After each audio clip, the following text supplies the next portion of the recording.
The 2024 preseason testing is here, and the mind games have already begun.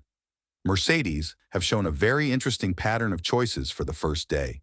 It seems like they are hiding something in terms of pure performance of the W15, a car that just received a brand new overhaul with lots of new aerodynamic surfaces and inventions.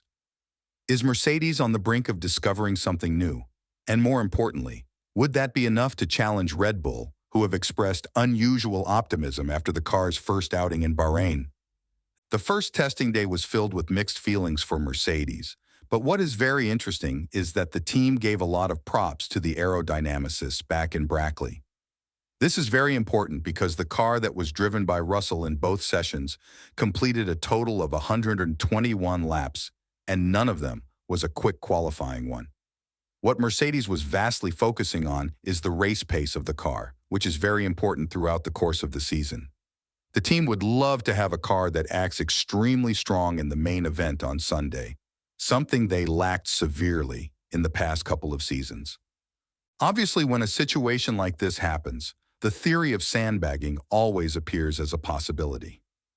When you look at what McLaren has been doing, hiding their car for as much as they can, it's inevitable that the team has something the others don't.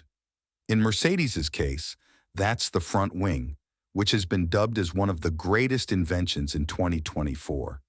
This front wing is something that would very likely remain unique to their car only, due to the complexity of copying and pasting it on another car without having an effect on the overall airflow. This might be why the team has a lot of praise for the aerodynamic department in Brackley, one that's being quite criticized in the past couple of years due to the failed concepts of the W13 and the W14. But that is all in the past now. The technical leader of Mercedes, James Allison, has developed a front wing that has a third main plane attached to the nose, just by using a carbon fiber wire.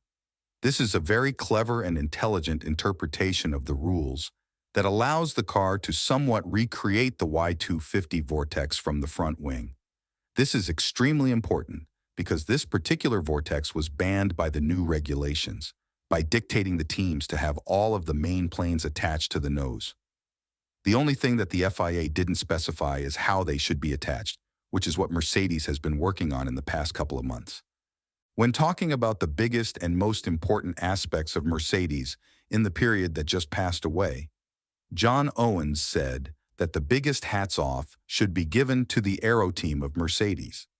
And that itself speaks volumes about why Mercedes might be hiding some performance until the season starts next week in Bahrain. Apart from Owen, Wolff has also put a massive emphasis on this department. But he said that the team didn't try to do anything behind the scenes, as the front wing was done by having a productive dialogue with the FIA while producing it. The Austrian added, "What was put on the car is always following an exchange with the FIA all the way through the process. There's no such thing that you'll have a clever idea and then you bolt it on for the test. So there's a long process of dialogue that happens over the winter." The thing that's most interesting about the front wing is the fact that just because it was initially proclaimed legal, it doesn't mean that the rest of the teams won't protest it in the following races. What Mercedes have effectively done may be a revolution in the sport, and due to the massive improvement in the aerodynamic performance of the car, the team might have pushed for race pace simulation as much as they can. Because the preseason testing serves for one purpose only: collect as much data as you can by focusing on various aspects of the car's performance. Yet the fact that Mercedes wasn't topping the timesheets, which is not a relevant factor anyways, but still points towards the team's competitiveness in a way, may show that they weren't looking at performance rather than collecting data in order to optimize what they already had made in the past couple of months. According to Sam Collins, who is a technical expert for Formula One, the innovation that Mercedes implemented on the front wing is very smart because it allows them to stand out from the rest of the grid while also being in the legal frame. He went on to add, what Mercedes have done is really clever here. They've got this outer element, the upper blade of the 4 bits of the front wing. It's just essentially a wire.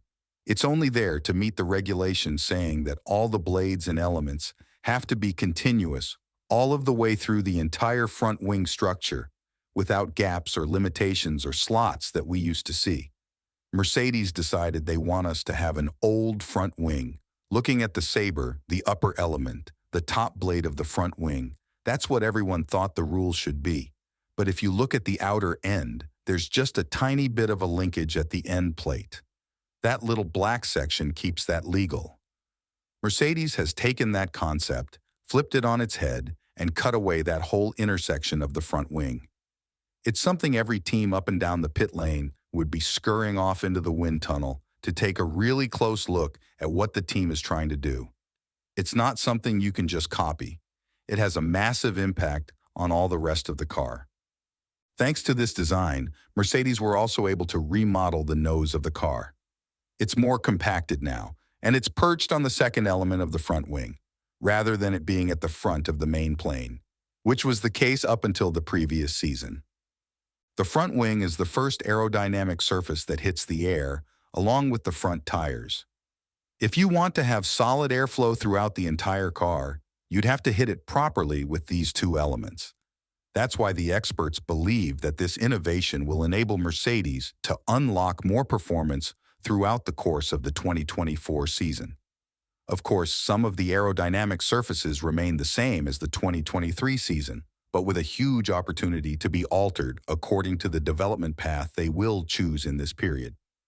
There's also a rumor circulating around the sport from renowned media outlets that Mercedes's front wing serves as a distraction for what's going on in the rest of the car, such as the rear suspension, the chassis, and the bodywork. Even though it's the most interesting development, it's definitely not the most important one on the car, considering the issues its predecessor had revolving around the stability and the maneuverability of it. Even Allison said that the team is not allowed to work on other sections of the car due to the technical and financial restrictions the current era applies to all of the teams on the grid.